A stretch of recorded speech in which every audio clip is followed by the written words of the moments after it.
Picture this: a lone scribe hunched over a wooden desk, the flickering glow of a single candle casting long, trembling shadows across the parchment in front of him. The monastery is silent, save for the scratch of his quill and the occasional whisper of a page turning. But this is no ordinary act of transcription. With every stroke, he's altering history itself, carefully weaving lies into what will become a sacred text.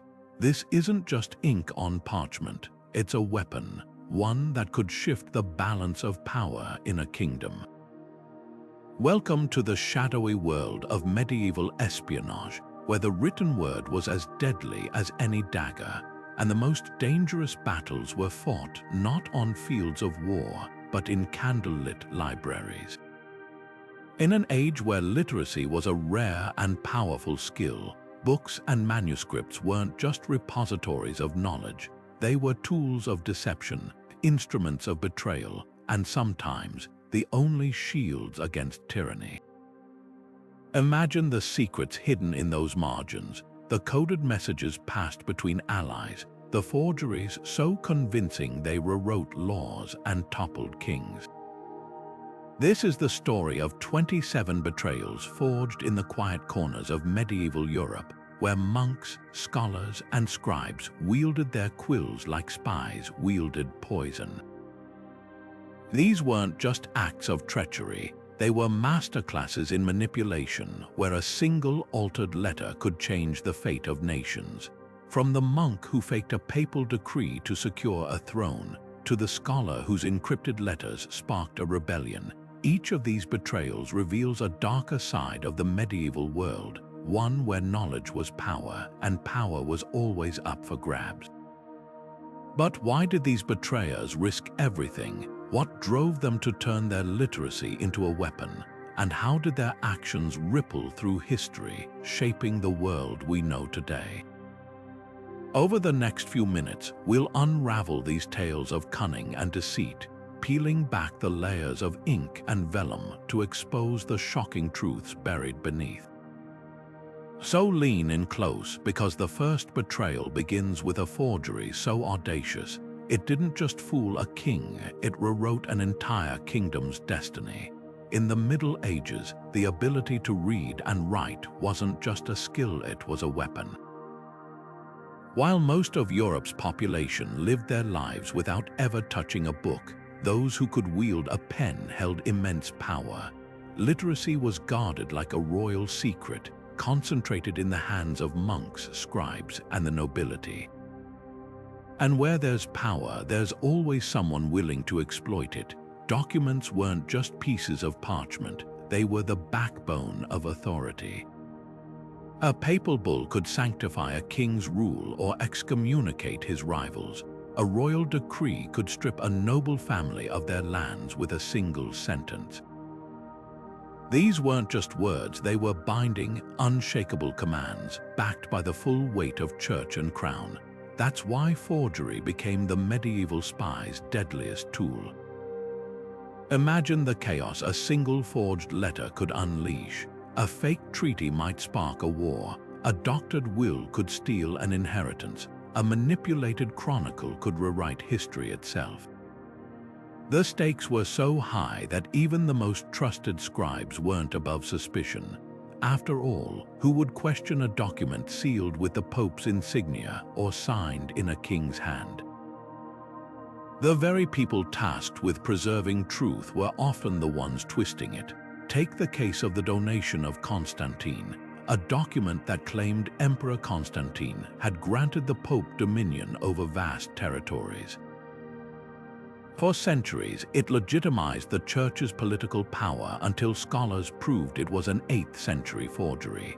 Or consider the shadowy world of royal chanceries, where scribes secretly altered land grants to favor certain nobles, erasing names and inserting new ones with a flick of the wrist. These weren't just acts of deception, they were quiet coups, executed not with swords but with ink. And that's where our first betrayal begins, with a scribe who realized that loyalty was worth less than the gold he could earn by falsifying a single line. In a dimly lit scriptorium, surrounded by the sacred texts he was sworn to protect, he made a choice. One stroke of the pen, one carefully crafted lie, and suddenly a rival lord held legal claim to lands he'd never rightfully owned. The victim, a trusting noble who never thought to doubt the document's authenticity. The weapon, nothing more than a steady hand and a willingness to betray. This was the dark art of medieval espionage, where trust was the first casualty, and the written word was the ultimate double agent. The scriptorium was silent except for the faint scratching of quills and the occasional sigh of a weary monk. Brother Aldrich had spent years copying sacred texts, his hands steady, his devotion unquestioned, until the night a bag of silver changed everything. The document before him was no ordinary parchment. It was the last will and testament of a dying king, a document that would decide the fate of an entire kingdom. The rightful heir, a young prince, was beloved by the people but despised by a faction of powerful nobles, and those nobles had made Aldrich an offer he couldn't refuse. With painstaking precision, he dipped his quill and altered a single word, changing "my son" to "my brother." A tiny edit, barely noticeable to the untrained eye, but enough to shift the succession. The ink dried unnoticed, the wax seal was pressed, and by morning the kingdom had a new ruler, one who owed his throne to a monk's treachery. At first, no one suspected a thing. The will was read aloud in the great hall, the nobles bowed to the usurper, and the prince was cast aside. But whispers began to spread. Chroniclers of the time wrote of the prince's supporters pointing to irregularities in the parchment, the spacing between letters just a hair too wide, the ink a shade too fresh in one crucial spot. The truth, when it finally surfaced, ignited a civil war that tore the kingdom apart for years. One medieval chronicler described the chaos with grim clarity. Brother Aldrich's quill proved sharper than any sword, for with it he stole not gold nor land but a crown itself. The fallout was devastating. Monasteries, once trusted as keepers of truth, found their documents scrutinized for every blot and smudge. The scribe himself vanished. Some said he fled to a distant abbey. Others claimed he was quietly silenced by the very nobles who had bribed him. But here's the chilling thought. If not for a handful of sharp-eyed scholars, Aldrich's forgery might never have been uncovered. How many other wills, treaties, or decrees were altered in similar scriptoriums, their secrets lost to time? In an era where so few could read, and even fewer could detect a skilled forgery, the written word was a weapon of mass deception. And as we'll see next, Aldrich was far from alone. Some betrayals weren't just about changing words, but inventing them entirely. The flicker of candlelight danced across the delicate parchment as Lady Elina of Valmont pressed her wax seal onto the folded letter, her lips curling into a smile far colder than the winter air outside her chambers. To any observer, it was a love letter finely penned in flowing script, perfumed with lavender, its edges gilded like a prayer book, but hidden between the lines of poetry lay something far more sinister.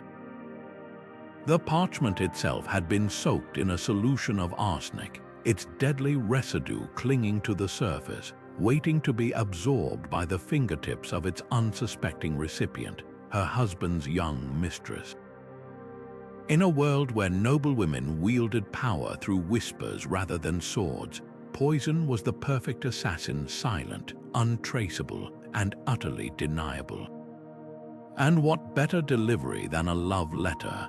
The victim would never suspect the elegant script that praised her beauty was also sealing her fate. Each time she touched the parchment to her lips or brushed her fingers across the ink, another dose entered her body. By the time the fever set in, the letter would have long been burned, its ashes scattered like the petals of a forgotten rose. The brilliance of Elina's scheme lay in its simplicity. Wax seals were sacred, broken only by the recipient, then discarded without a second thought. The mistress, flattered by the attention of her lover's wife, would never imagine the gesture was anything but gracious. Even the perfume masked the faint metallic tang of the poison. For weeks the girl weakened, her hands trembling, her once radiant skin turning sallow. Physicians blamed bad humors or a tainted meal. No one thought to question the letters arriving like clockwork, each one a kiss of death. But betrayal, even the most carefully planned, has a way of unraveling. In a twist of irony, it was the church that undid Elina.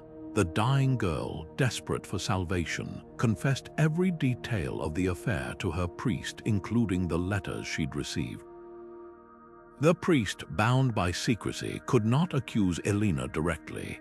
Instead, he did something far more devastating. He preached a sermon on the sin of hypocrisy. His eyes locked on hers as he spoke of poison disguised as piety. The message was clear. Elina never sent another letter. The girl recovered, though her health never fully returned, and the scandal forced Elina into exile, her reputation as lethal as her scheme. This was the dark alchemy of medieval betrayal, where love letters could kill and trust was the deadliest poison of all. And if a noblewoman's affection could be weaponized so easily, imagine what horrors lurked in the hands of those who traded not in love, but in faith itself. The next betrayal would strike at the very heart of the church, where a monk's prayers hid a treason far more blasphemous than any poison. Abbot Theodoric knelt in prayer, his hands clasped so tightly the knuckles turned white, his lips moving in silent devotion. To his fellow monks, he was a model of piety, rising before dawn for vigils, fasting with solemn discipline, his brow perpetually furrowed in contemplation. But beneath the folds of his cassock, tucked against his ribs, lay a letter stamped with the seal of a foreign duke, and in the false bottom of his oak writing desk, hidden beneath a stack of psalters, were copies of every sensitive document that had passed through the monastery's scriptorium that year. The abbey was more than a house of worship, it was a vault of secrets. Kings entrusted monks with treaties to copy and preserve. Noblemen deposited wills for safekeeping. Bishops sent confidential missives, assuming the sanctity of the cloister would guard them, and Theodoric, with his reputation for humility, was the last person anyone would suspect of treason. Yet every night, after compline prayers, he would retreat to his chamber, light a single candle, and meticulously transcribe state secrets onto thin sheets of vellum.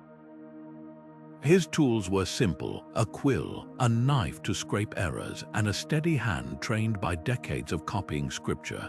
The irony was cruel. The same skills that made him a guardian of holy texts also made him the perfect spy. The hidden compartment in his desk was a masterpiece of deception, carved into the wood and lined with lead to thwart prying fingers. It held treaties detailing troop movements, marriage contracts that could unite warring kingdoms, even a draft of the Pope's latest edict. Theodoric's handlers paid not in gold, but in something far more valuable: promises to spare his homeland from invasion. A devout man, he'd convinced himself his treachery was a form of martyrdom, betraying one flock to save another. For years, the scheme went undetected. Monastic life provided the perfect cover. Who would question an abbot burning candles late into the night, or the faint rustle of parchment behind closed doors? Even when a visiting bishop grew suspicious of how quickly certain diplomatic news reached enemy courts, Theodoric's reputation shielded him. A man of such virtue, the bishop later admitted, could never sin so boldly. The unraveling came not from a slip of the quill, but from a slip of the tongue. During confession, a young novice tearfully admitted he'd seen the abbot hiding something in his desk. The prior, torn between loyalty and duty, staged a midnight search. When they pried open the compartment, the sheer volume of stolen documents spilled out like a confession. Theodoric didn't resist when they came for him. He simply closed his breviary, kissed the crucifix around his neck, and let them lead him away. His trial sent shockwaves through Christendom. If an abbot could fall who was left to trust, the church quietly defrocked him, scrubbing his name from records, but the damage was done. Monasteries tightened their rules, documents were locked away, scribes worked in pairs, and strangers were barred from scriptoria. Yet the deeper lesson lingered. Holiness could be faked, and the holiest places often made the best hiding spots. This was the paradox of medieval espionage. The very institutions built on truth, churches, scriptoria, royal chanceries, became honeycombs of deception, their walls papered with lies, and as we'll soon see, some betrayers didn't just steal secrets. They rewrote them entirely, turning history itself into a weapon. The flames roared through the scriptorium with a hunger no scholar could quench, devouring vellum, ink, and centuries of wisdom in minutes. Brother Anselm stood in the courtyard, his face flickering orange in the firelight, watching as the greatest library in the Rhineland collapsed into embers. The other monks screamed, scrambling to save what they could: illuminated gospels, ancient maps, Aristotle's lost commentaries, but Anselm made no move to help. His hands, usually stained with ink, stayed clean. This wasn't an accident. It was a calculated strike, the final move in a years-long game of intellectual theft. Anselm had built his reputation on a brilliant treatise about the movements of the stars, a work that earned him invitations to royal courts and the Pope's own circle of scholars. But the truth was far darker. Every equation, every celestial diagram had been stolen from the unpublished notes of a rival brother Hermann, the monastery's true genius, who worked in obscurity while Anselm took credit for his discoveries. When Hermann finally completed his masterwork and prepared to send it to the archbishop, Anselm panicked. Exposure was inevitable, so he did the unthinkable. He smuggled a candle into the library, tipped it onto a pile of loose folios, and let the fire do what no amount of lies could: erase the evidence entirely. The cost was catastrophic. Hermann's life's work vanished in the smoke, along with 1,000 other irreplaceable texts. A 9th century herbal detailing cures for the plague. The only surviving copy of a Roman general's memoir on siege warfare, fragments of Sappho's poetry, painstakingly preserved by generations of scribes. Knowledge that had survived barbarian invasions and Viking raids was lost in a single night, all to protect one man's vanity. Yet the cruelest twist came later. In the ashes, monks found a single, barely legible scrap of Hermann's work, a page describing a comet's path that would appear the following year. When the comet arrived right on schedule, even Anselm's allies grew suspicious. How could a man who'd predicted celestial events with such precision have left no other notes? Whispers turned to accusations, and Anselm fled before trial, his name forever tied to the fire. But the real tragedy wasn't the betrayal. It was what humanity lost in those flames. How many diseases might have been cured by the herbal's recipes? What wars could have been avoided if the general's strategies had been studied? This was the true crime of medieval espionage. When knowledge was weaponized, it wasn't just individuals who suffered. Centuries of progress could vanish in a single act of cowardice. And as we'll see next, some betrayers didn't stop at burning books, they rewrote them, turning history itself into a battlefield. The pilgrims came by the hundreds, their hands clutching coins, their eyes wide with desperate hope.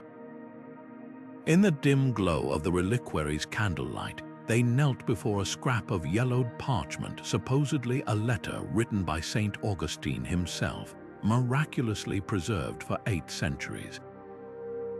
The abbot's voice trembled with reverence as he read aloud, "To those who keep faith, miracles shall flow like rivers." but the truth was far less divine. The parchment was barely 8 weeks old, its ink doctored with oak gall and vinegar to mimic centuries of aging, its edges carefully singed with hot ash to suggest the passage of time. And the man behind this sacred fraud, a disgraced scribe named Pietro, who discovered that forging faith was far more profitable than copying psalms. Pietro's scheme was as simple as it was shameless. He'd studied ancient scripts until he could replicate any saint's handwriting, then soaked his forgeries in weak tea to stain them the perfect shade of aged vellum. A few strategic wormholes bored with a fine needle added authenticity, but his masterstroke was provenance, the stories he wove around each relic, a lock of Mary Magdalene's hair. Found buried beneath a Roman chapel, of course, a fragment of the true cross discovered in a forgotten chest by a dying hermit who'd had a vision. The more elaborate the tale, the higher the price nobles would pay to own a piece of holiness. The relics themselves were often absurd, a tear of Christ preserved in a glass vial, actually goat's milk mixed with resin, or a thorn from the crown of thorns, plucked from a common bramble bush. But in an age where miracles were currency, skepticism was scarce. When a wealthy merchant claimed his daughter's fever broke after touching Pietro's fake shroud, donations poured in. When a knight swore his sword had gleamed with heavenly light after being blessed by the forged relic, even the local bishop began to believe. The scam unraveled only when a visiting scholar noticed something odd. The ancient parchment used the wrong Latin abbreviation for Christ, a mistake no 8th century scribe would make. Confronted, Pietro didn't deny it. He simply smiled and said, "If men will buy hope, who am I to refuse them?" The church, horrified at the erosion of trust, had him imprisoned, but not before he'd inspired a wave of imitators. Within years, the market was flooded with fake relics, 3 heads of John the Baptist, enough splinters from the true cross to build a ship, and even a vial of the Virgin's breath sold to a particularly gullible duke. This was the dark side of medieval devotion, where faith and fraud walked hand in hand. And if a lone forger could shake the foundations of belief with nothing but tea-stained parchment, imagine the chaos unleashed by those who didn't just fake relics, but entire histories. The next betrayal wouldn't just exploit faith, it would rewrite it. Master scribe Guillaume de Montfort bent over the royal chronicles, his quill poised not to record history, but to erase it.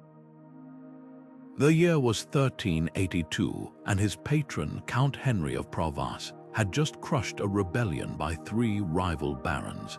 Their names should have filled the pages of defeat and punishment, their treachery preserved for all time. Instead, Guillaume's ink flowed like a river of oblivion, washing away their very existence. Where once there had been detailed accounts of battles and betrayals, now there were only gaps in the parchment, smoothed over with fresh vellum. The rebels hadn't just been defeated, they'd been unwritten. This was no clumsy act of censorship. Guillaume was an artist of absence. He'd perfected the technique of scraping away ink without tearing the delicate parchment, then rewriting the surrounding text to collapse naturally around the missing names like vines covering a ruin. To future readers, it would seem as if the chronicle had always been this way, no jarring blank spaces, no obvious edits. Even the dates were adjusted to maintain the illusion of continuity. A rebellion that had taken months to quell now appeared in the official record as a minor skirmish resolved in days. Witnesses who might contradict the new version. Their testimonies were lost in a conveniently timed fire at the archives. The consequences rippled far beyond Provence. When the Count's granddaughter inherited the title decades later, she relied on these very chronicles to prove her family's unbroken loyalty to the crown. The erased rebellion would have shown her grandfather as a usurper, but with no record of it, her claim went unchallenged. scholars studying the period puzzled over inconsistencies in other accounts, dismissing them as exaggerations by lesser scribes. Guillaume's forgery didn't just change the past, it poisoned the well of history itself, ensuring future generations would drink lies instead of truth. What makes this betrayal so chilling isn't just the act of deletion, it's the way Guillaume weaponized plausibility. He didn't invent outrageous victories or impossible events that would raise eyebrows. He simply trimmed reality at the edges, making small, surgical cuts to truth that accumulated over time. A battle's casualty numbers shaved by half, a rival's heroic act reduced to a footnote. A drought blamed on divine displeasure rather than the count's mismanagement. Each alteration was minor enough to escape notice, but together they formed an entirely new narrative. The scheme might have lasted centuries if not for a single surviving letter hidden in a nun's prayer book. Written by Guillaume's own apprentice, it confessed the truth in trembling script. "My master calls it the gardener's art, pruning history so it grows in the proper shape." The letter was ignored for years, dismissed as the rantings of a disgruntled novice. Only when archaeologists found mass graves matching the original rebel accounts did historians revisit the chronicles with fresh eyes. Using angled light, they detected the ghostly imprints of scraped-away ink, the parchment surface slightly rougher where truth had been scrubbed into silence. This raises a haunting question: how many other official records were sculpted by unseen hands? In an age without photographs, newspapers, or digital backups, history belonged to those who controlled the pen. Every chronicle we rely on today passed through the hands of scribes with agendas, some noble, some petty, some paid to lie. The next betrayal takes this manipulation even further, proving that some forgers didn't just alter history, they invented it wholesale, crafting saints and miracles from thin air to serve their masters. The betrothal contract looked innocent enough: gilded edges, flourishing script, the wax seals of two noble houses pressed side by side in a show of unity. Lady Isabella of Castelnau could never have guessed that between the lines of flowery promises lay a trap, one that would strip her family of their ancestral lands with a single stroke of the pen. The trick was in the cipher. To the untrained eye, the elaborate border of vines and flowers framing the document was mere decoration. But to the groom's scribe, who'd spent months perfecting the code, each curling stem and petal marked a hidden clause. A leaf pointing north signaled the transfer of vineyards. A rose with 7 petals denoted the 7th year, when Isabella's dowry castles would revert to her husband's control.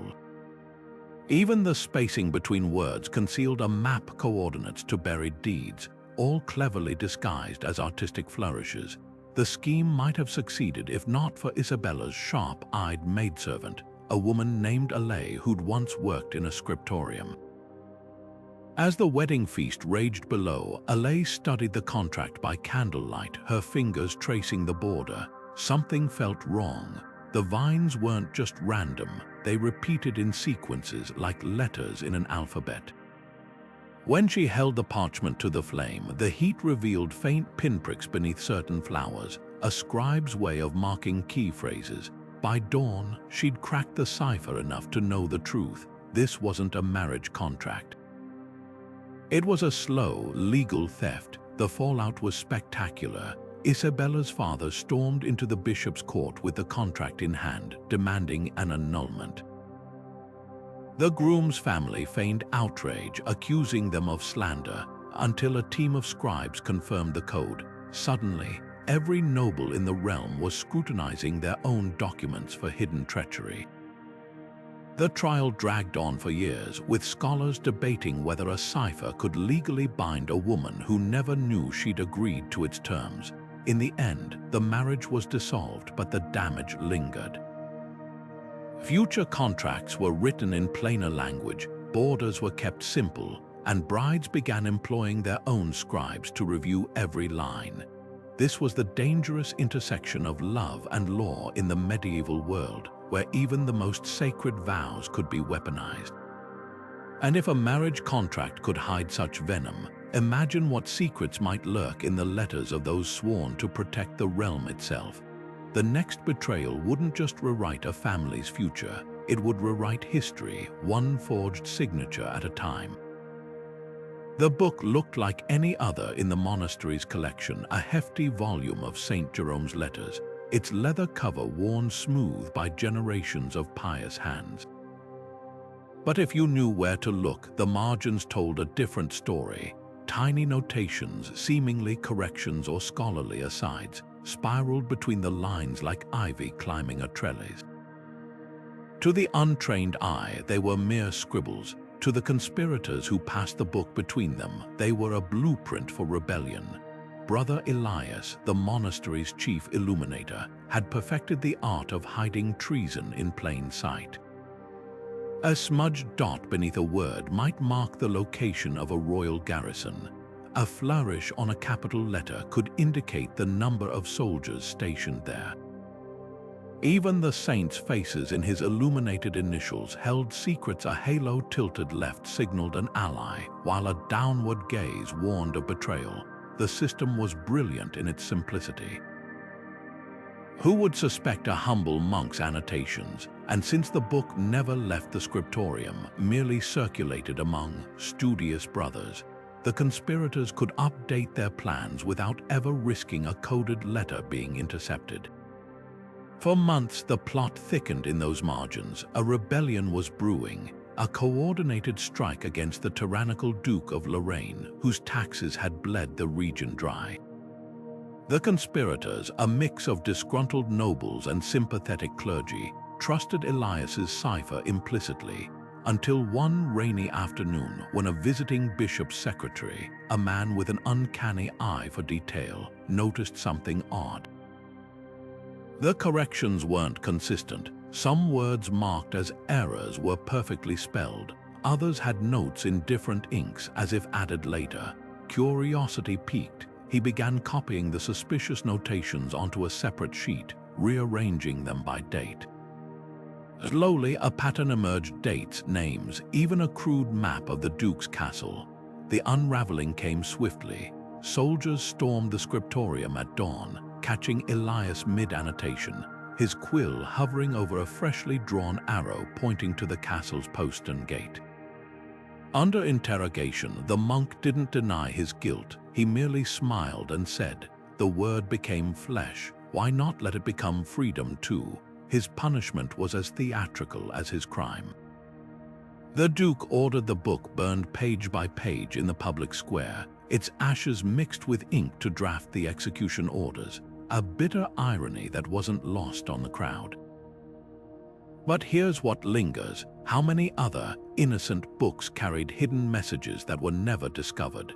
In an age where every scribe had his own shorthand, where margins were crowded with personal musings and corrections, treason could flourish unnoticed. The very tools of scholarship, the quill, the ink, the sacred act of preserving knowledge, had been twisted into weapons. And if a rebellion could be plotted between the lines of a saint's writings, what else might lurk in the unread corners of history? The next betrayal wouldn't hide in margins. It would hide in something even more unexpected. The music meant to glorify God. The dungeon reeked of damp stone and desperation as the scribe adjusted his candle, its flickering light revealing the trembling hands of the man chained before him. Lord Bertrand de Vaux had been a thorn in the king's side for years, a vocal critic of the crown's heavy taxes, a rallying point for disgruntled nobles. Now, after months of questioning, he was finally ready to confess, or rather, his jailers were ready to write one for him. The document laid out on the table was a masterpiece of legal fiction. Every word had been carefully chosen to sound just plausible enough, admitting to treason, yes, but with enough vague references to misguided alliances and regrettable conversations to avoid specifics that might unravel under scrutiny. The scribe's quill hovered over the parchment as the jailer whispered prompts. Say you were influenced by foreign agents, no, softer, misled by false counsel. And add something about remorse, make it sound pious. Bertrand, broken and half-starved, mumbled the words they wanted to hear, but the scribe knew the truth. This wasn't a confession. It was a performance with ink standing in for blood. What made these forged confessions so insidious was their veneer of legitimacy.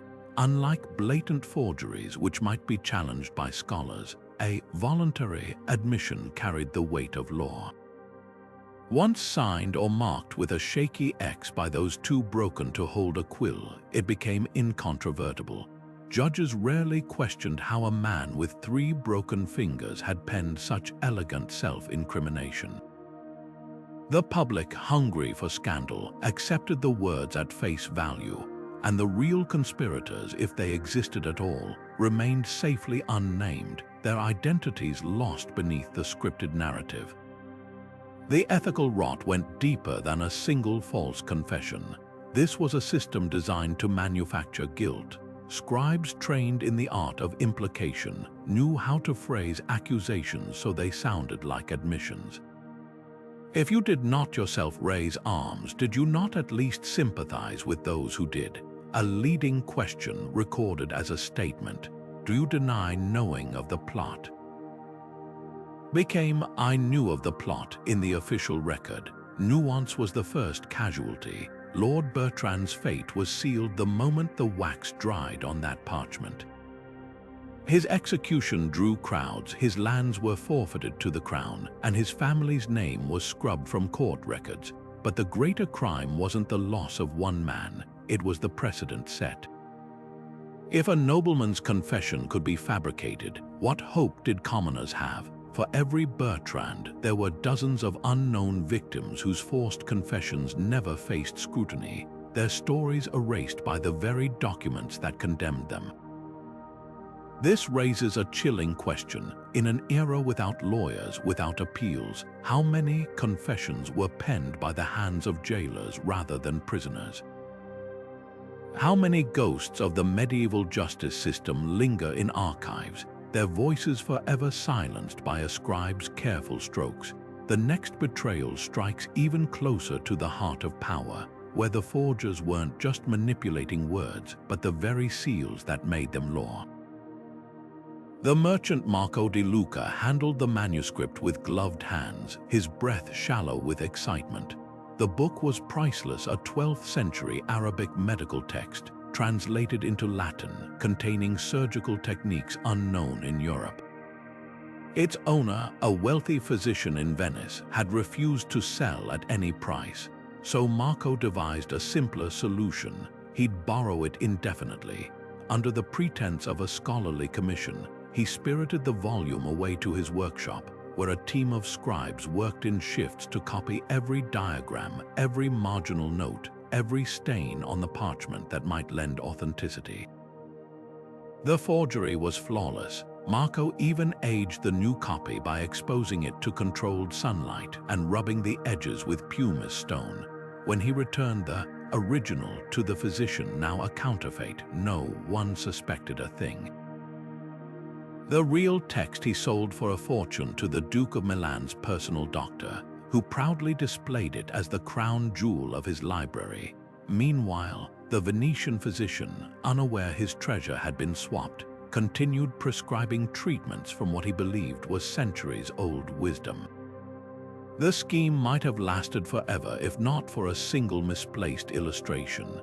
In the original manuscript, a diagram of the human heart appeared on folio 32, but in Marco's rush to complete the forgery, his artist had accidentally placed it on folio 31.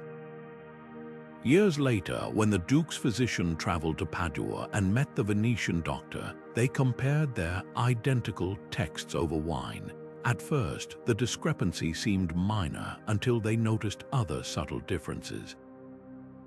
Ink shades varied where they shouldn't. A wormhole in one edition pierced through a letter that remained intact in the other.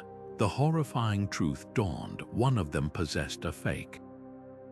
The investigation led back to Marco, who by then had built an entire business pirating rare manuscripts.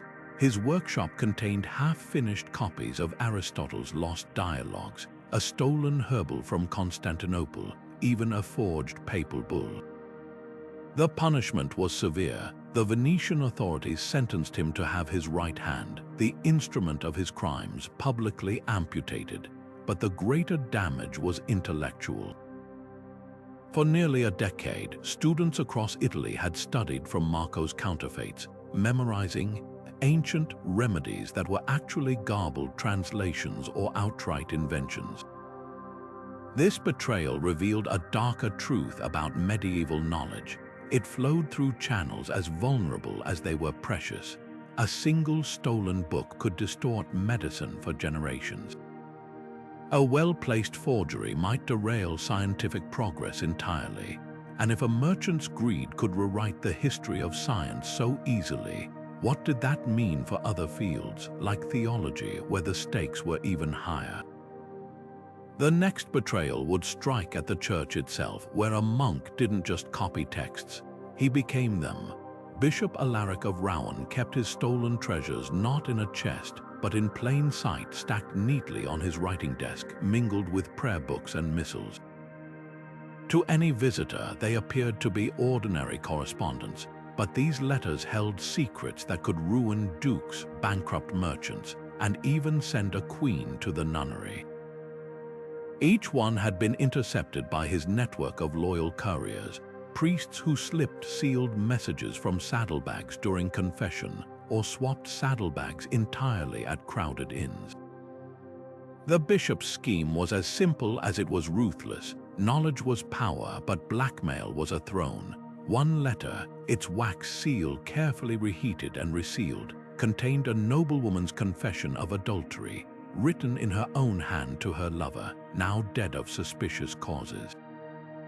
Another detailed a guildmaster's bribes to city officials, the sums recorded with a merchant's precision.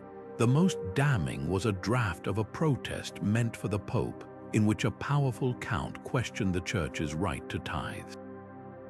These weren't just secrets, they were weapons, and Alaric wielded them with the precision of a surgeon.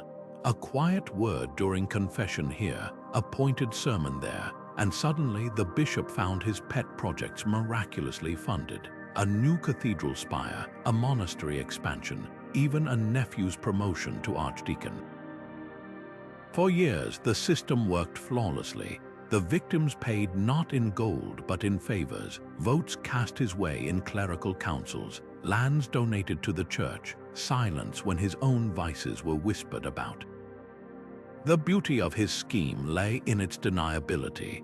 No overt threats were ever made. A noble would simply find a familiar sealing wax on his pillow one morning, or a merchant might receive communion from a priest who accidentally dropped a certain letter near his pew.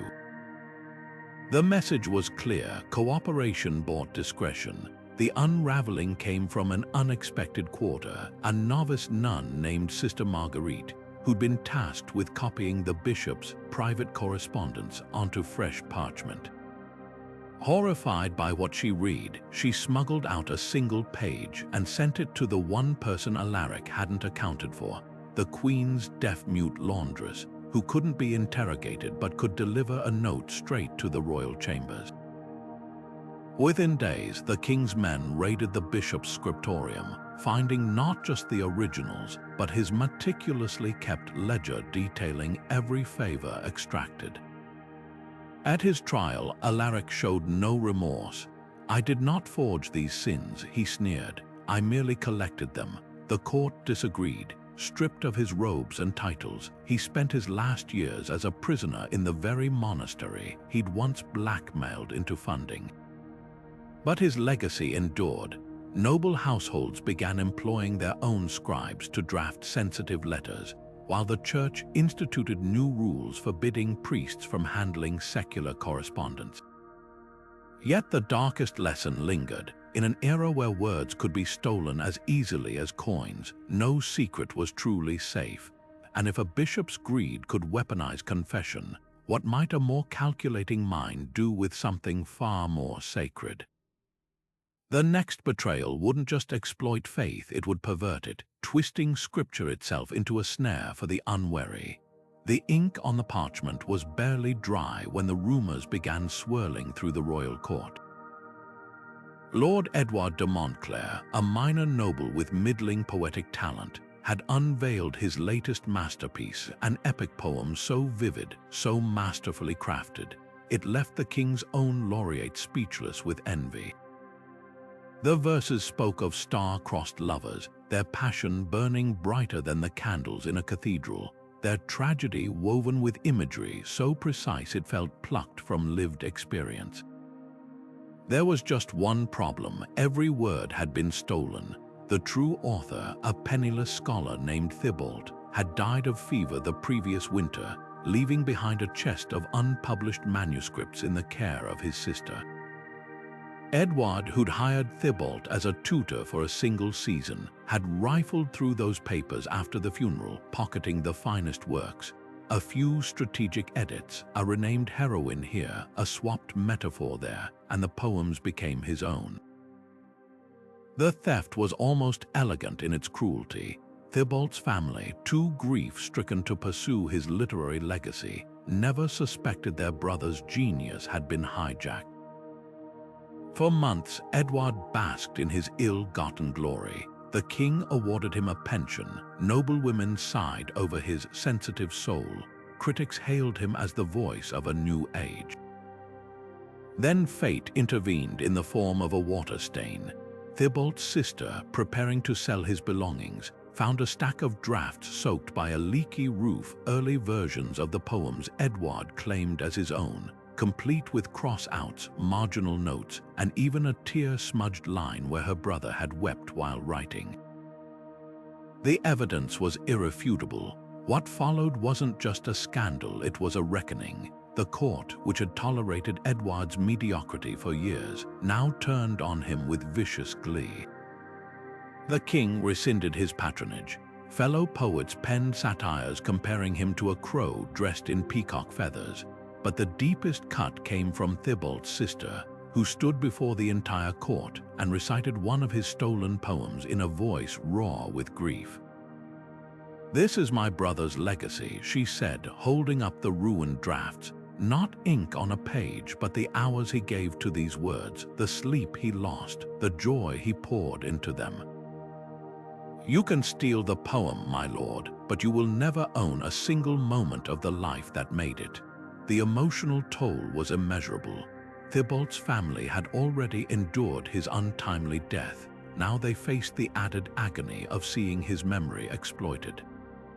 His sister, once quiet and retiring, became a reluctant advocate, traveling from court to authenticate his remaining works. Meanwhile, Edward slunk into obscurity, his name forever tied to plagiarism. Yet the bitterest irony lay in the poems themselves. Their power had always come from Thibault's authenticity, his ability to channel raw emotion into verse. Stripped of their true origin, they rang hollow in Edward's voice, like a bell cracked down the middle. This betrayal strikes at something deeper than stolen words. It's about the theft of legacy, the erasure of a life's labor for another's fleeting gain. In an age before copyright, when authorship was often fluid, such thefts were devastatingly common. But Thibault's story forces us to ask, what does it cost when art is severed from the hands and heart that made it? And how many other voices were lost because no water-stained draft survived to speak for them? The next betrayal answers with an even darker twist where forgery wasn't just about stealing credit, but about silencing dissent by rewriting the very words of the dead. The rider arrived at the gates of Castle Montfort just before dawn, his horse lathered in sweat, his cloak caked with mud from the desperate ride. In his satchel lay a single scrap of parchment, the urgent plea from the besieged city of Virox, its walls crumbling under enemy bombardment, its people starving. The castellan, a grizzled veteran named Sir Gautier, unrolled the message with trembling hands, expecting to read a call for immediate reinforcements. Instead, his blood ran cold. The letter before him was calm, almost dismissive. Hold position, it read. Provisions adequate, await further orders. Every word was a lie. The original plea had been frantic, begging for cavalry to break the siege before the granaries ran empty, but the messenger never made it past the enemy's pickets. Captured and tortured, he'd given up the letter, only for the attacker's scribe to rewrite it with eerie precision, mimicking the garrison commander's handwriting down to the distinctive flourish on the capital H. They'd even stain the parchment with vinegar to replicate the sweat-smudged ink of the original. By the time the forgery reached Gautier's hands, the real messenger was already dead in a ditch, his throat slit to ensure silence. For 3 critical days, Castle Montfort's forces stayed put, their swords idle while Virox burned. The ruse only unraveled when a wounded scout, left for dead on the battlefield, dragged himself to Gautier's gates with the truth. The castellan's roar of rage could be heard across the courtyard as he realized the deception. Within hours, his knights were saddled and riding hard for Virox, but it was too late. The city's gates had been breached that very morning, its defenders slaughtered to a man. The streets ran red not just with blood, but with the ink of 100 forged surrender orders, scattered to sow confusion among the survivors. What makes this betrayal so chilling is its surgical precision. Unlike brute force attacks, this strike targeted trust itself, the lifeline between allies.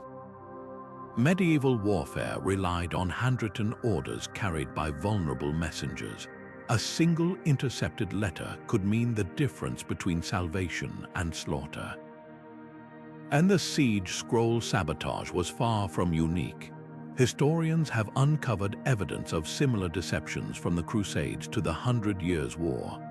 Doctored maps leading armies into ambushes, fake truce flags buying time for sappers to undermine walls, even counterfeit currency distributed to destabilize a city's economy before attack. The tragedy of Virox forces us to confront an uncomfortable truth. In an age without radios or secure codes, how many other battles were lost to quill and parchment? How many castles fell because a scribe's steady hand could mimic desperation as easily as hope? The next betrayal strikes even closer to the bone, where the forgers didn't just alter messages, but the very laws that bound society together. The royal herald's voice boomed across the crowded hall, announcing a name no one had heard in decades. His Grace Lord Alaric of House Darcy, rightful heir to the throne of Lorraine. The man who stepped forward wore a crown older than the kingdom itself, or so he claimed. Its jewels caught the torchlight, casting prismatic shadows over a face lined with what looked like years of exile. In his hands, he carried a scroll so ancient the vellum crackled as he unrolled it, revealing a family tree that traced his lineage straight back to a forgotten branch of the royal bloodline.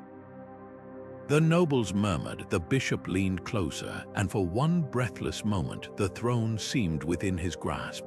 But the crown was a replica, the scroll a masterful fake, and the man claiming to be Alaric. A woodcarver's son with a gift for forgery and an audacious dream. The scheme was years in the making. The pretender, whose real name was Gerard, had spent his youth apprenticed to a monastery scribe, where he'd learned to replicate everything from royal seals to the faded ink of centuries-old charters. His downfall began with something as small as a misplaced comma. Medieval genealogies followed strict conventions. Names were listed in order of birth, with precise Latin abbreviations marking marriages, deaths, and titles. But halfway down Gerard's scroll, a daughter was listed before a son, violating the era's inheritance customs. Then came the dates, one ancestor's birth recorded 3 years after his own death. Tiny errors, but enough to catch the eye of Brother Matthias, the king's archivist, whose life's work was cataloguing every branch of the royal family. What followed was a forensic investigation centuries ahead of its time. Matthias compared the ink to authenticated documents, noting how it flaked differently under pressure. He held the parchment to a window, revealing watermarks from a mill that hadn't existed when the scroll was supposedly penned. Most damning of all, he tracked down the long-lost family's actual records buried in a neglected chest in a provincial church, proving Gerard's claimed ancestors had died childless. The would-be king's reaction when confronted, not defiance but laughter. "I almost had you," he said, shaking his head as guards dragged him away. "Another month, and I'd have been coronated before anyone noticed." This near miss exposed the terrifying fragility of medieval dynasties. In an era without DNA tests or portraits, royal blood was just a story written on parchment, and stories could be rewritten. A well-forged genealogy didn't just fool courtiers. It could rewrite history, erasing legitimate heirs and inventing new ones with nothing but ink and audacity. Gerard's failure was a fluke. How many other pretenders succeeded because no archivist was sharp enough to spot their lies? The answer might lie across the channel, where an even bolder deception was unfolding, one that didn't just forge a single claimant, but an entire royal alliance. Because the next betrayal wouldn't be confined to a single kingdom. It would weave together the fates of nations with a marriage contract so brilliantly fraudulent, it nearly redrew the map of Europe.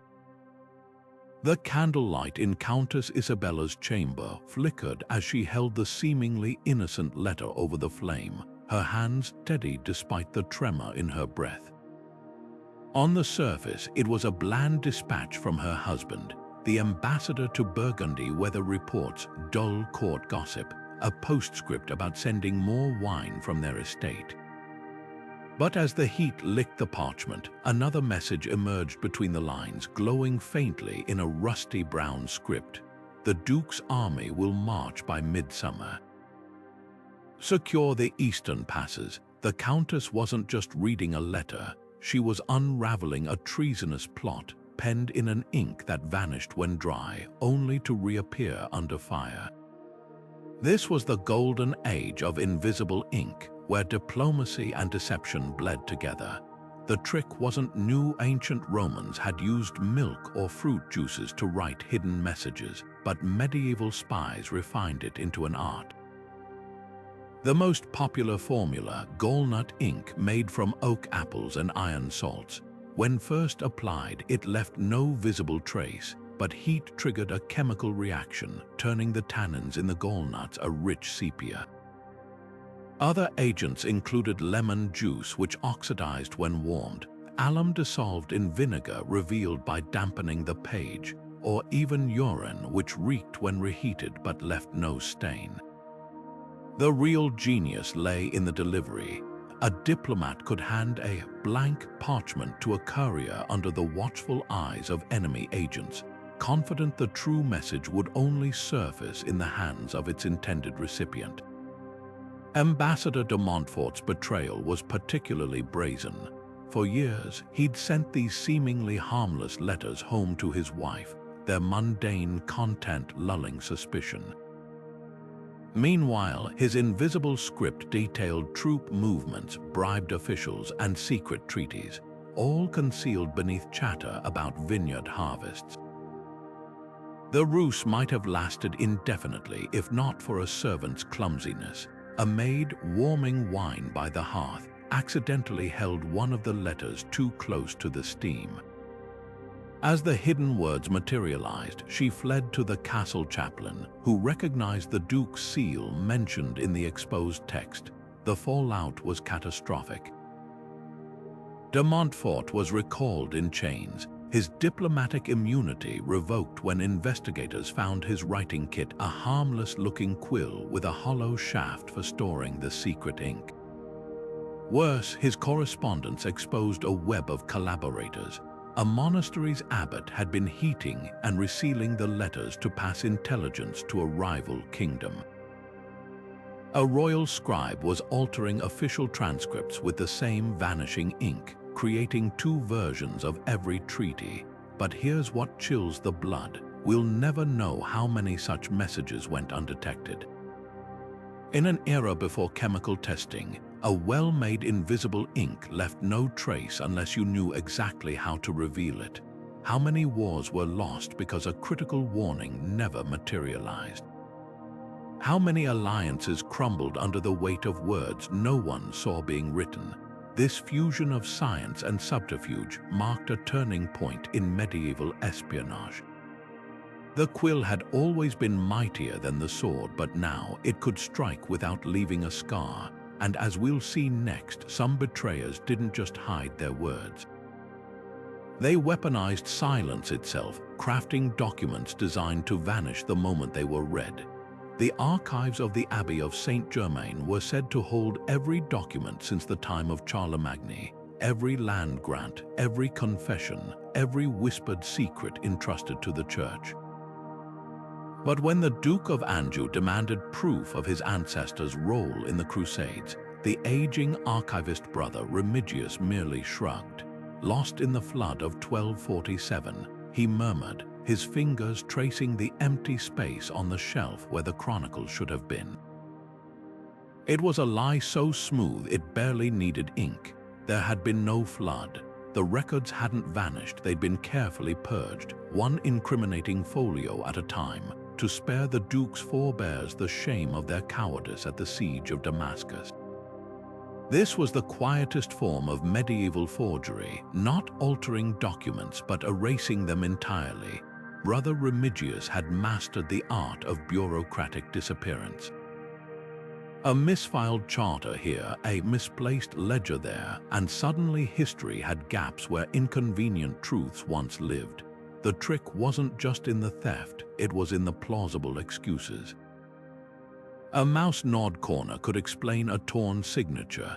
Damp stains might justify missing pages, and if all else failed, there was always the ultimate defense, the sheer, overwhelming chaos of medieval record-keeping. Who could prove a document had ever existed when archives were piles of unsorted parchment in leaky cellars? The moral weight of these omissions crushed Remigius more than he admitted. Late at night, he'd kneel before the reliquary, begging forgiveness not for hiding the truth, but for the sin of knowing where it was buried. His ledgers held a second, secret index, a list of every destroyed document and its true location, scrawled in cipher on the back of a psalm. To forget is one thing, he wrote beside one entry. To choose forgetting is another. Yet the most chilling thought isn't what Remigius erased, it's what other archivists might have. How many noble titles rest on lost wills that disinherited rivals? How many saints' miracles survive only because contradictory accounts vanished into some monk's fireplace?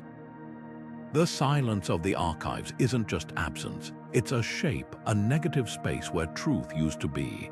And as we'll see next, some secrets weren't merely hidden in darkness. They were locked away with spells, their very words enchanted against discovery.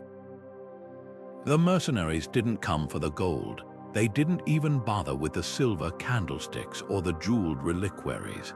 Instead, they moved with cold precision through the scriptorium of the Abbey of St. Cyprian, their torches casting grotesque shadows across the walls as they yanked manuscripts from their shelves, piling them onto the stone floor like kindling. Their orders were specific. Find every record of the House of Valmont, every birth register, every land grant, every chronicle that mentioned the family's name, and reduce it to ash. By dawn, 3 centuries of history had vanished in smoke, because one man couldn't bear the world knowing his great-grandmother had been a pig farmer's daughter. This wasn't random vandalism, it was cultural assassination. The Valmonts had risen from obscurity through a combination of battlefield prowess and strategic marriages, but their humble origins clung to them like a stain. When Count Renaud discovered a visiting scholar compiling a genealogy that traced his lineage back to a dirt-floored cottage rather than a noble hall, he hired men who asked no questions. The mercenaries, a band of disgraced knights turned hired blades, understood exactly what they were destroying. One even paused to skim a page before tossing it into the flames, a chronicle describing how the first Valmont lord had won his title not in battle, but by blackmailing a bishop with evidence of an affair. The irony was bitter. The Count was erasing proof of his ancestors' treachery by committing an even greater betrayal against history itself. The devastation rippled far beyond the Valmont name. Mixed in with the targeted documents were irreplaceable texts, a 9th century herbal with cures for fever, a copy of Cicero's lost letters, a monk's first-hand account of the Viking siege of Paris. These weren't just books, they were threads in the fabric of collective memory. The scholar who'd unearthed the Valmont origins later wrote, "They didn't just burn parchment. They burned the voices of the dead, leaving only silence where stories once lived."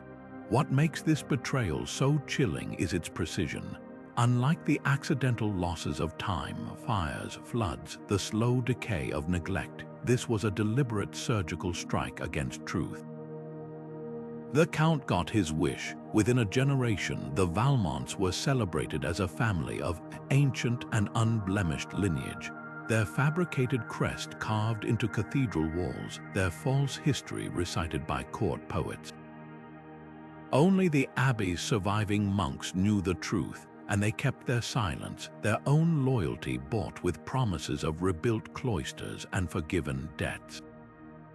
But here's the haunting question: how many other noble houses built their legacies on similar pyres? In an era when genealogy was power, and power depended on perception, the temptation to edit the record must have been overwhelming. The tragedy isn't just the lies that took root, it's the truths that will never be recovered. Because while a single forgery can be uncovered, a void leaves nothing to examine. The next betrayal would prove even more audacious, targeting not just a family's past, but the very language used to record it. The leather-bound volume sitting on Lord Bertrand de Clairvaux's writing desk looked like any other nobleman's diary, filled with tedious accounts of hunts, weather observations, and the occasional pious reflection. Guests who flipped through its pages found nothing remarkable, just the predictable musings of a minor lord with little ambition. But tucked beneath a loose floorboard in his bedchamber lay its twin, its pages crammed with names, dates, and sums of gold exchanged in shadowed alleyways. Here Bertrand's true thoughts festered: detailed plots to disinherit his nephew, coded correspondence with a rival duke, even sketches of a counterfeit family crest he intended to unveil once his forged lineage was discovered. The two diaries represented a life split down the middle, one for the world to see, the other pulsing with venomous intent. For years, the deception held. Bertrand played the part of a harmless eccentric, laughing off accusations with a wave of his wine cup. "Read for yourself," he'd say, tossing the sanitized diary to any suspicious visitor. The performance was flawless until a chambermaid named Lisette noticed something odd. The Lord's innocent diary always lay open to the same page when certain guests arrived, as if staged. Curiosity getting the better of her, she watched his routine through a keyhole one evening and saw him retrieve the hidden book, his face transforming from vacant cheer to cold calculation the moment the door closed. Lisette's decision to steal the real diary wasn't born of loyalty to the betrayed nephew or even greed. It was pure self-preservation. Scribbled on the last page was a chilling entry: "Lisette knows too much." Arrange accident before Michaelmas, she fled that night, delivering both volumes to the local bishop, whose horror grew with every page. The fallout was swift. Bertrand's allies abandoned him, his forged crest became a laughingstock, and his nephew reclaimed his birthright. But the deeper fascination lies in the psychology of such duality. Medieval society demanded performative piety from its nobles, creating perfect conditions for this kind of split self. The pressure to maintain a flawless public face could warp even a middling lord into a master of deception. What makes this betrayal so unsettling isn't just the lies, it's the meticulous effort Bert and invested in crafting his harmless persona. Every yawn at council meetings, every exaggerated fumbling with accounting ledgers, every self-deprecating joke about his simple mind was a calculated stroke in a years-long performance. The diaries weren't just records, they were props in a one-man play where the audience never suspected they were being fooled. And if a noble's double life could hide in plain sight within the pages of a book, imagine what illusions might lurk behind the velvet curtains of a royal theater. The next betrayal wouldn't unfold in secret ink or stolen manuscripts. It would play out on stage, where the greatest deception was performed before a crowd of thousands, none of them realizing they were witnesses to treason. The stage lights blazed as the actor playing Lord Pompous minced across the boards, his exaggerated lace collar flopping like a fish out of water, his voice pitched to a nasal whine that sent the audience into fits of laughter. Every mannerism, the way he sneered at peasants, the affected way he waved a handkerchief, even the distinctive mole painted just above his lip, was a perfect replica of the real Lord Montagu, the play's chief patron. And Montagu was sitting in the front row, his face purpling with rage as the crowd roared. This wasn't just theater, it was revenge served with a side of verse, and the playwright, a sharp-tongued genius named Lucian de Vire, was watching from the wings with a wolf's grin. De Vire had spent years biting his tongue as noble patrons nitpicked his scripts, slashed his budgets, and took credit for his success. So when Lord Montagu refused to pay him for his latest comedy, claiming the dialogue was unworthy of his patronage, the playwright devised a masterpiece of passive aggression. He rewrote the entire third act, inserting a buffoonish character whose every line mocked Montagu's vanity, his notorious stinginess, even the way he'd once tripped over his own sword at a banquet. The insults were layered like poison in a cake, obvious enough to delight commoners, subtle enough to give Montagu plausible deniability, until the actor lifted a prop coin purse stamped with the Montagu crest and whined, "Alas, 'tis far too heavy, my delicate fingers might strain." The message was clear, the fallout was immediate. Montagu stormed out, vowing to have de Vire arrested, but the crowd's adoration shielded him. "What offense, my lord?" The playwright asked innocently the next day. "'Tis but fiction, surely you don't see yourself in this fool." The defense was brilliant and dangerous. By hiding libel in plain sight, de Vire had exposed the precarious balance between art and slander. Playwrights had long used classical settings or foreign courts to veil their barbs, but de Vire's caricature was too precise, too personal. Other nobles, suddenly wary of funding plays, began demanding scripts in advance. Censors scoured lines for hidden meanings. The incident sparked a debate that echoed in taverns and royal courts alike. When does satire become sabotage? Yet the cruelest twist came later. Montagu, desperate to salvage his pride, commissioned a rival playwright to pen a rebuttal, a tragedy depicting a greedy, talentless poet ruined by his own hubris.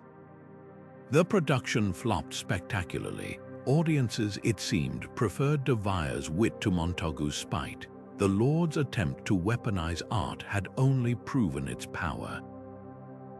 And in a final act of defiance, de Vire staged his mockery again the following season, this time with an added scene where Lord Pompous trips over his sword twice. This was the paradox of medieval creativity. The same stage that could crown kings could also topple reputations. A quill might draft sonnets one day and political grenades the next. And if a playwright's revenge could humiliate a lord in front of thousands, imagine the chaos unleashed when the forgers turned their skills to something far more sacred, not just mocking the powerful, but impersonating them. The next betrayal wouldn't unfold in the spotlight of the stage, but in the shadows of the scriptorium, where a single stolen seal could rewrite the fate of nations. The wax seal looked perfect, the Lord's crest pressed deep into blood-red wax, the edges crisp, the impression flawless. Every detail matched the official seal hanging from the Chancellor's belt, except for the tiniest nick on the falcon's left wing, a defect so slight even the clerk who forged it nearly missed it. But that minuscule flaw would unravel a scheme that had stolen enough land to make a peasant into a baron. For years, the unassuming scribe Guibert had worked in the shadows of Lord Renaud's chancery, copying deeds, recording taxes, and most crucially, handling the wax seal for official documents. It was tedious work until he noticed something startling. Nobles rarely read the fine print. They saw the seal and signed. So Guibert began experimenting, melting candle wax in his garret, pressing it with makeshift molds carved from stolen cheese rinds. After months of trial and error, he produced a replica so exact it fooled even the Chancellor. Then the mistakes began. A minor boundary adjustment here, a corrected inheritance line there, each tweak transferring parcels of land to shell identities Guibert controlled. By the time anyone noticed rich fields and vineyards shifting ownership, the trail was a labyrinth of forged signatures and backdated deeds. The scam collapsed because of a single rainy afternoon. A disputing neighbor comparing two official land grants held them side by side to a window and spotted the inconsistency. The falcon's wing on one seal was clean, the other bore that telltale nick. Suddenly, every document Guibert had touched was suspect. Investigators found his workshop, a stash of wax bars, a carved wooden mold, and a ledger detailing every fraudulent transfer. The sheer audacity was breathtaking. Guibert hadn't just stolen land, he'd manipulated the very system designed to prevent such theft.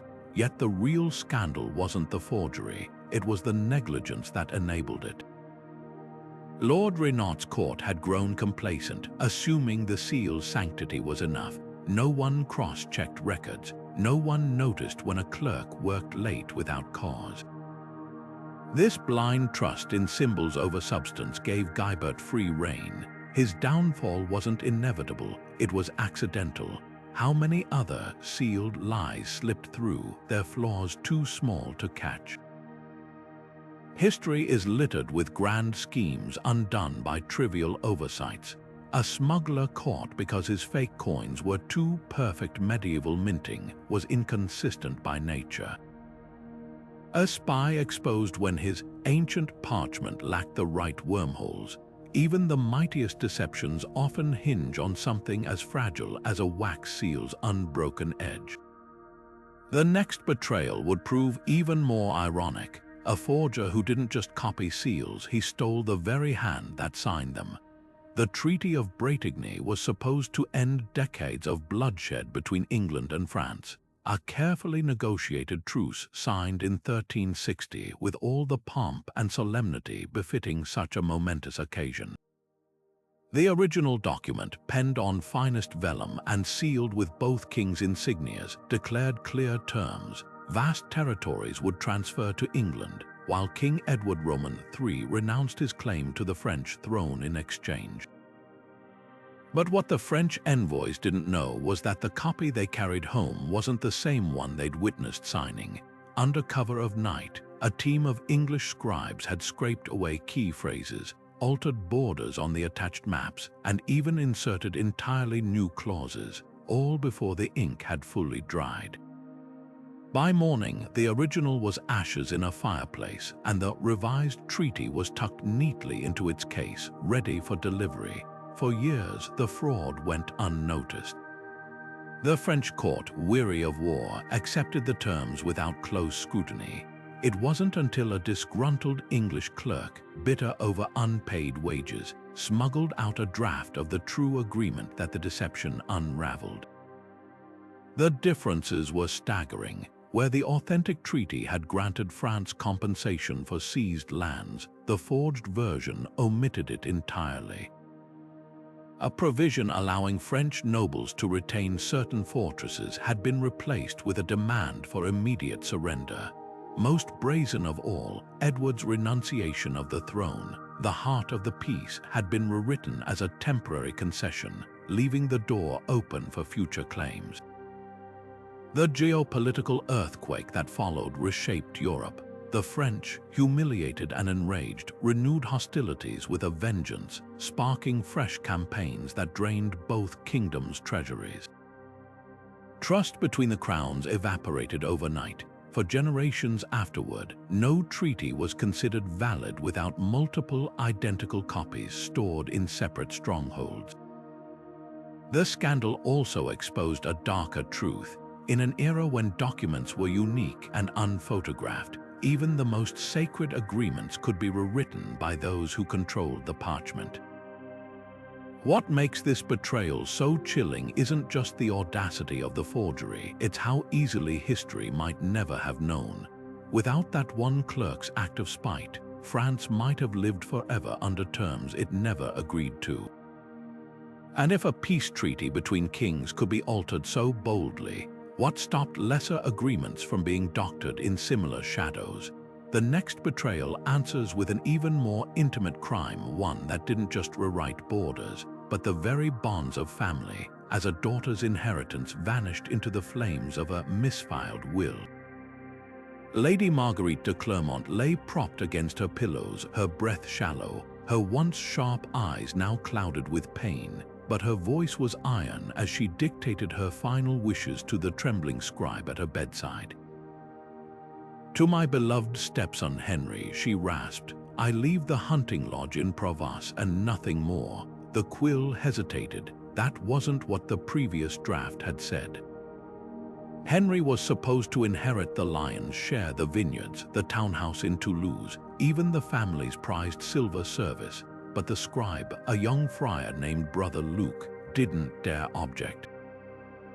Not when the lady's maid had slipped him a purse heavy with silver the night before, whispering, "Her true wishes differ from the old will. You'll be rewarded for discretion." The document signed and sealed, Marguerite died with a satisfied smile. By sundown, her biological children were celebrating their sudden windfall, while Henry, the eldest son of her late husband's first marriage, found himself stripped of everything but a crumbling property miles from any trade route. The injustice might have stood unchallenged if not for the laundress, a woman named Jean, who'd spent years scrubbing Marguerite's linens, swore under oath that the widow had boasted of her scheme weeks earlier. "I'll see Henry beggared before I let his mother's blood profit from mine." Even more damning, the physician testified that Marguerite had been dosed with enough poppy syrup to cloud her judgment when she dictated the changes. The courtroom erupted when Brother Luke, overcome with guilt, confessed to the bribe, producing the silver coin still tucked in his psalter. The judge, a man who'd lost his own inheritance to a stepmother's machinations, overturned the will with a slam of his gavel. But the damage lingered. Henry got his vineyards back, yet the family never reconciled. His half-siblings spat at him in the streets, calling him a thief. The once great house of Clermont fractured into warring branches, its members drafting increasingly elaborate wills to outmaneuver one another, each document more spiteful than the last. This wasn't just greed, it was something colder, more calculated. Medieval inheritance was the ultimate power play, where love and resentment could be measured in acres and silver marks.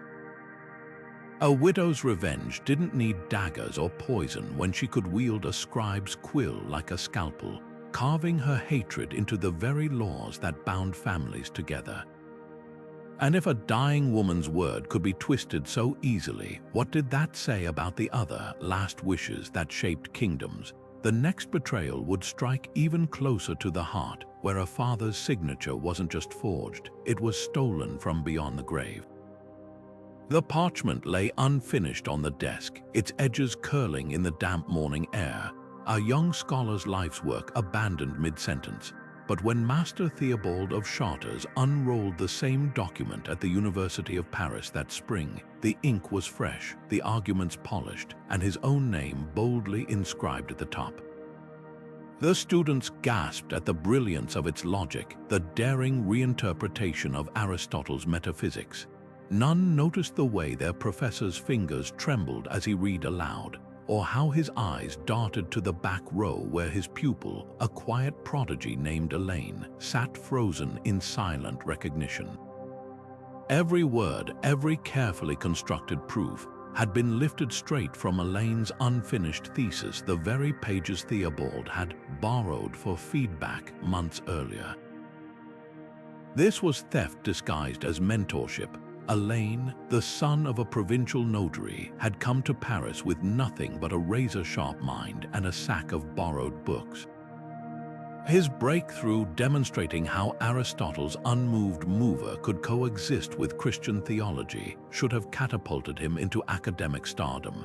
Instead, it became Theobald's crowning achievement. The professor's status soared. He dined with bishops, received lucrative commissions, even secured a royal pension. Meanwhile, Elina's protests were dismissed as the ravings of an upstart. A student accusing his master, Theobald chuckled to colleagues. Next he'll claim to have invented the syllogism. The university, unwilling to challenge a tenured scholar over a nobody, closed ranks. The damage to Elina was catastrophic.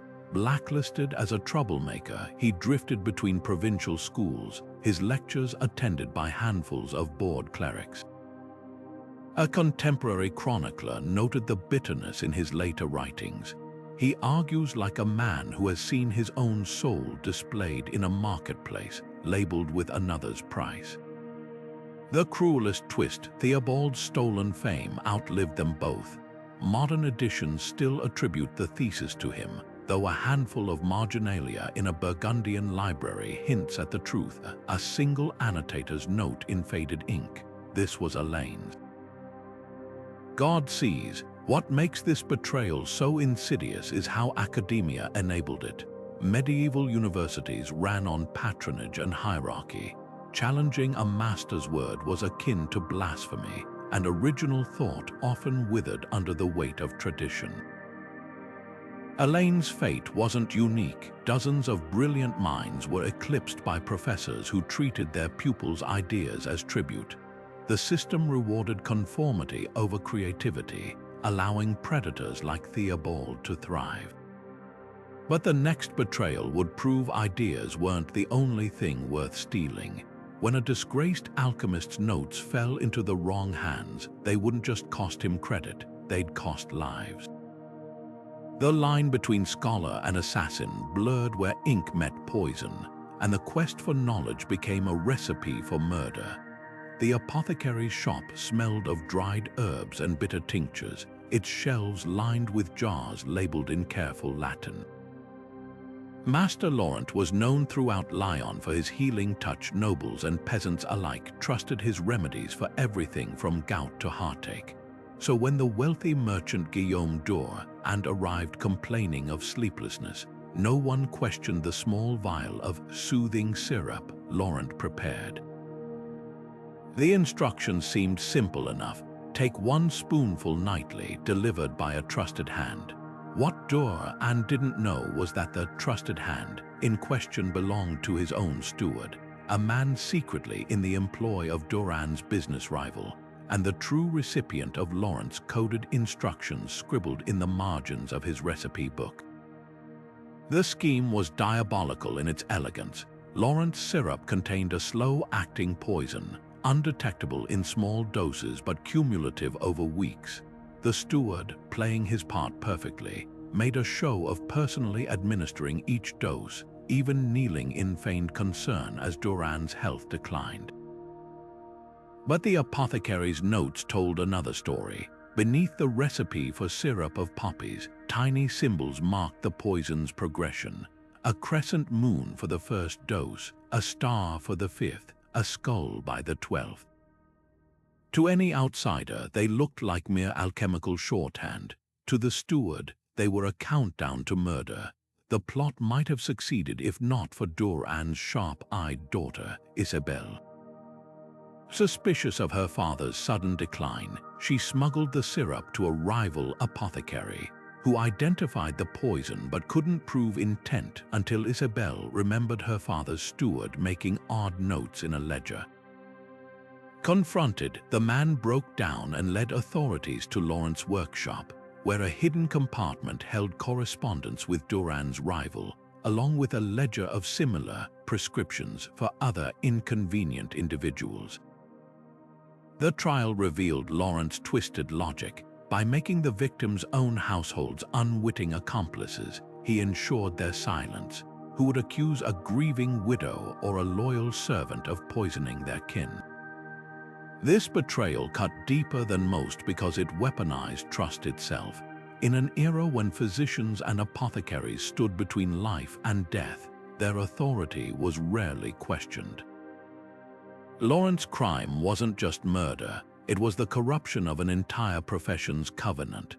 After his execution, the guild imposed strict new rules. Prescriptions required witnesses, recipes were copied in triplicate, and any apothecary caught using ciphers faced immediate expulsion. Yet the damage lingered. For years, the wealthy employed tasters not just for food, but for medicine, and itinerant healers found themselves barred from towns under suspicion of being Lawrence's disciples. The lesson was clear: expertise could be a cloak for malice, and the tools of healing might conceal a sharper edge than any dagger. As we'll see next, even the most sacred symbols weren't immune to forgery, where a cross could be twisted into a weapon, and faith itself became a counterfeit. Lord Robert of Darnley couldn't write a love letter to save his life, or so he thought. The words always came out clumsy, his quills scratching across the parchment like a plow through dry soil. But when he laid eyes on Lady Isabel at the summer tournament, his desperation outweighed his pride. Enter Brother Clement, the monastery's most discreet scribe, who for a modest fee would spin Robert's fumbling affections into sonnets so exquisite they made court poets weep.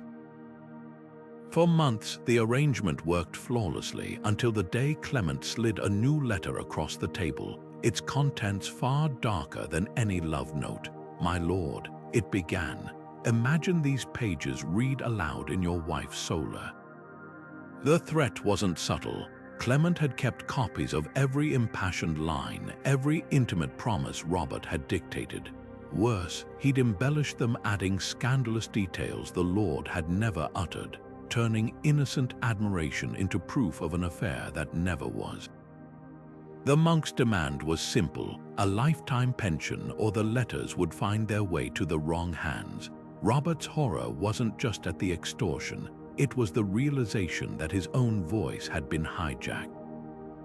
Those weren't his words being weaponized against him, yet they bore his seal, his cadence, even the little catchphrase he used when nervous. Clement hadn't just documented Robert's courtship, he'd rewritten it. The power dynamic was exquisitely cruel. Medieval nobility prized literacy as a mark of status, yet many relied on scribes for even the most personal correspondence. A lord might command armies, but his deepest vulnerabilities lay in the hands of the quiet man dipping a quill in ink. Clement exploited this imbalance with surgical precision. His blackmail wasn't a blunt demand for gold. It was a slow squeeze, delivered in carefully spaced letters that always arrived on the eve of important events. Before Robert's daughter's betrothal feast, a reminder that certain verses might dampen the celebrations. On the morning of a critical tax vote, a suggestion that scandal could weaken his political sway. The standoff lasted 2 years before Robert's steward uncovered Clement's weakness, not greed, but vanity. The scribe had been secretly submitting his love poems to a troubadour competition under a false name. When Robert threatened to expose the plagiarism, the monk folded, but the damage lingered. Robert burned every letter he'd ever received, even the innocent ones, and took the extraordinary step of learning to write badly, painfully, but in his own hand. This betrayal reveals a haunting truth about medieval communication. The written word was never truly private. Every confession, every promise, every secret passed through the hands of those who could reshape it at will. A Lord's seal might guarantee authenticity, but it couldn't protect against the scribe who knew where to add a comma, or twist a phrase, or slide an extra page into the fire. And if a love letter could become a weapon in the right hands, what did that mean for the treaties, wills, and confessions that shaped kingdoms? The next betrayal would strike at the very heart of law, where a single forged signature could unravel an inheritance, and a dead man's hand could be made to sign from beyond the grave. The map spread across Duke Henry's war table was a masterpiece of deception, every inked line precise, every mountain range delicately shaded, every river winding with apparent accuracy. But the cartographer, a quiet man named Gerard de Lorne, had committed treason not with a dagger or poison, but with a single, deliberate omission. Where the parchment showed a wide, shallow ford across the river Selve, there was in reality a bottomless bog. And when the Duke's army marched at dawn, their heavy cavalry sank into the mire like stones, their screams muffled by the same reeds de Lorne had so artfully left off the map. Gerard's betrayal was years in the making. Though employed by the Duke, his true loyalty lay with the rival house of Valmont, who'd secretly funded his apprenticeship decades earlier. His maps had always been flawless until the day war broke out. Then, with the cold precision of a surgeon, he began altering reality. A strategic pass was drawn narrower than it truly was, forcing supply wagons to take a longer, vulnerable route. A freshwater spring marked in a valley was in fact a dry depression where an entire company nearly died of thirst. Each mistake was subtle enough to be blamed on imperfect surveying, yet devastating in its consequences. The power of such cartographic lies reshaped medieval warfare. Unlike forged letters or counterfeit coins, a map carried an aura of absolute authority. It was seen not as interpretation, but as truth itself. Commanders planning campaigns trusted these documents with their lives, never suspecting the parchment could be a silent saboteur. Gerard's final act of treachery was his boldest. He corrected an older map of the borderlands, erasing a network of goat trails that had been used for generations by local shepherds. When the Duke's scouts tried to flank the enemy through what should have been known paths, they found themselves funneled into a box canyon where Valmont archers waited on the cliffs above. The fallout exposed a chilling vulnerability. After Gerard's arrest, betrayed by a drunken boast to a fellow scribe, armies began employing multiple cartographers to cross-check routes, and scouts were ordered to verify even the most trusted charts. But the damage couldn't be undone. An entire generation of maps bore Gerard's fingerprints, their errors copied and recopied until fiction became accepted fact. Explorers later stumbled upon non-existent islands he'd invented to please a patron, while merchants cursed phantom toll roads that existed only in ink. What makes this betrayal so enduring is how it warped humanity's relationship with the world itself. A map isn't just a tool, it's a lens through which we see possibility. Distort that, and you don't just mislead an army, you alter the course of discovery. Gerard proved that the pen could redraw reality itself, leaving scars on the land that outlasted battles and dynasties. And yet, for all its cunning, even this deception pales before the final betrayal, one that didn't just rewrite geography or history, but the very rules of truth and lies. Because when a monk discovered how to forge the unthinkable, he didn't just change a document, he challenged the word of God.